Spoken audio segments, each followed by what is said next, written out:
बिस्मिल्लाहिर्रहमानिर्रहीम। अस्सलाम वालेकुम viewers, welcome back to my channel. कैसे हैं आप सब लोग? उम्मीद करती हूँ सब ठीक होंगे। मैं भी ठीक हूँ अल्हम्दुलिल्लाह।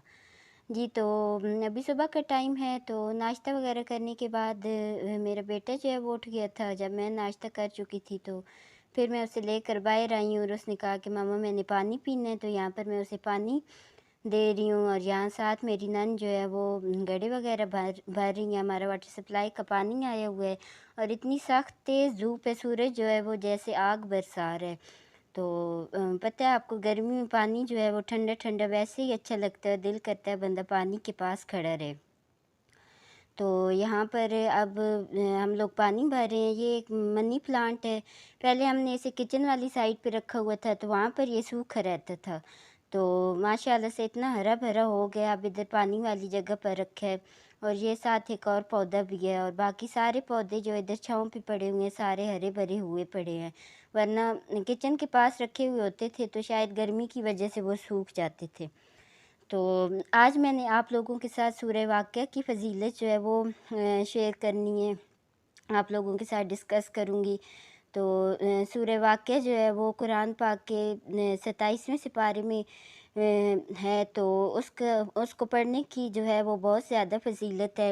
हज़ूर अकरम सल्लल्लाहु अलैहि वसल्लम का इरशाद है कि अगर किसी घर में रिज़्क़ की तंगी है, फ़िक्र फ़ाक़ा है, तो सूरह वाक़िया जो बंदा बाज़ जगह पर लिखा हुआ है कि मगरिब की नमाज़ के बाद पढ़ेगा और बाज़ जगह पर लिखा हुआ है इशा की नमाज़ के बाद, तो उस घर से जो फ़िक्र फ़ाक़ा है वो सारा ख़त्म हो जाएगा और अल्लाह ताला उनके रिज़्क़ में इज़ाफ़ा करेगा। तो हज़ूर सल्लल्लाहु अलैहि वसल्लम ने हज़रत अली रज़ी अल्लाह ताला अन्हु से फ़रमाया था कि मैं एक ऐसी चीज़ बताता हूँ जो अपनी बच्चियों को सिखा दो कि सूरह वाक़िया जो है वो मगरिब की नमाज़ के बाद पढ़ा करें, तो अल्लाह ताला उनकी हर ख्वाहिश पूरी फ़रमाएँगे और उनके जो रिज़्क़ में तंगदस्ती है वो भी ख़त्म फ़रमाएँगे। तो हम सबको चाहिए कि 5 टाइम की नमाज़ पढ़ें और ये जो सूरतें हैं इनकी बहुत ज़्यादा फ़ज़ीलत है, तो वो भी पढ़ा करें ताकि अल्लाह ताला हमारी जो हर मुश्किलात है वो हल फ़रमाए। तो यहाँ पर मेरी जो नंद है उन्होंने कद्दू बनाया हुआ था, कद्दू की भुजिया। ईद के दिनों में आपको पता है कि गोश्त होता था, तो अब सब्ज़ी और दाल खाने का दिल करता है। तो यहाँ पर ये मैं आपके साथ नमाज़ जो है उसका शेयर करने लगी हूँ। ये वेलवेट की नमाज़ जो है मेरे हस्बैंड को कोई उनका दोस्त उम्रा करके आया है तो उन्होंने गिफ्ट की है।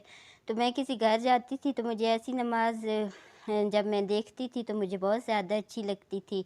तो मैं कहती थी काश ऐसी मेरे पास भी हो, तो अल्लाह ताला ने मुझे ये दे दी। तो बहुत नर्म और वेलवेट की खूबसूरत सी नमाज़ है, ऊपर हिजरे अस्वद बना हुआ है। तो इतनी नर्म है, इतनी अच्छी वेलवेट की चीज़ें जो है वो मुझे लगती हैं और मोटी भी है नमाज़। तो जब से ये आई है तो मैं तो इसी पर नमाज़ अदा करती हूँ और बहुत ज़्यादा नर्म नमाज़ है और ये मुझे बहुत ज़्यादा पसंद है। तो कभी-कभी ऐसे होता है कि अल्लाह ताला आपकी ख्वाहिश पूरी कर देते हैं, लेकिन थोड़ी देर के बाद आपको इंतज़ार करना पड़ता है। तो अल्लाह ने मेरी भी ये ख्वाहिश पूरी कर दी। मैं जहाँ भी देखती थी तो मुझे अच्छी लगती थी, तो मैं कहती थी कि अल्लाह मुझे भी ऐसी नमाज़ दे दे। तो ये अब फ़ोल्ड करके मैं अलमारी के ऊपर रखने लगी हूँ। मैंने अपनी नमाज़ें जो हैं वो अलमारी के ऊपर रखी हुई हैं, कुरान पाक भी, और इसके अलावा जो मजमूए वज़ाइफ़ वाली बुक्स हैं वो सारी अलमारी के ऊपर रखी हुई हैं। तो यहाँ पर फिर मैं किचन में आ गई। मेरी नन जो है वो पेड़े बना रही थी और तंदूर से रोटी लगवानी थी। तो मेरी नन की बेटियाँ हैं तो उन्हें पेड़े बना कर दिए और उन्हें कहा कि तंदूर से जाकर रोटियां लगवाएं। इतनी सख्त धूप थी, बच्चों को भेजना तो नहीं चाहिए इतनी धूप में, लेकिन मजबूरी थी। उन्हें फिर हम लोगों ने भेज दिया रोटियां लगवाने के लिए। तो जब तक वो रोटियां लगवा के लाए, यहाँ पर जो शामी कबाब हम लोगों ने ईद के दूसरे दिन बनाए थे वो मेरी नंद फ्राई कर रही हैं।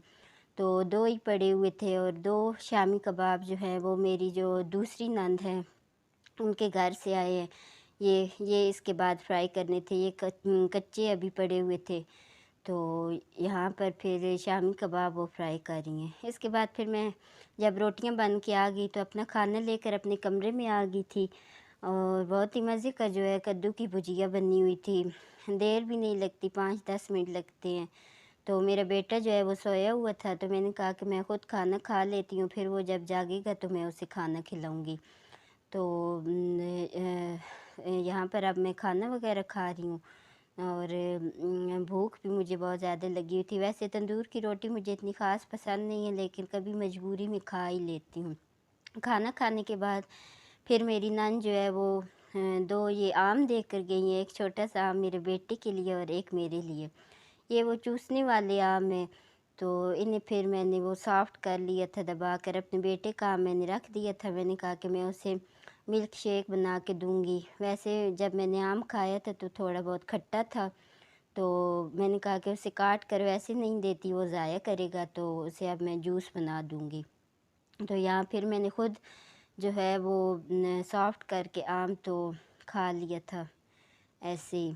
तो ये मेरे ख़्याल से चौंसा आम है, ये काट के वैसे भी नहीं खाते, इनका जूस जो है वो निकाल कर इस तरह खाते हैं। और इतनी मज़े की खुशबू थी, आमों की खुशबू तो वैसे ही आए तो आपको पता है कि दिल करता है बंदा खा ले।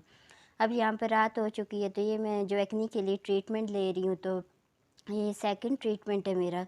तो ये वाले जो कैप्सूल्स हैं मुझे डॉक्टर ने दिए थे, कि पहले उन्होंने आइसोट्रेटिनोइन का ट्रीटमेंट दिया था, तो उसकी कुछ प्रिकॉशंस थी। तो ये इतनी जो है वो सख्त वाले कैप्सूल नहीं है। तो यहाँ पर मुझे याद आ गया सोने से पहले, तो मैंने कहा कि मैं ले लेती हूँ। आज के लिए इतने ही व्लॉग है, मिलते हैं नेक्स्ट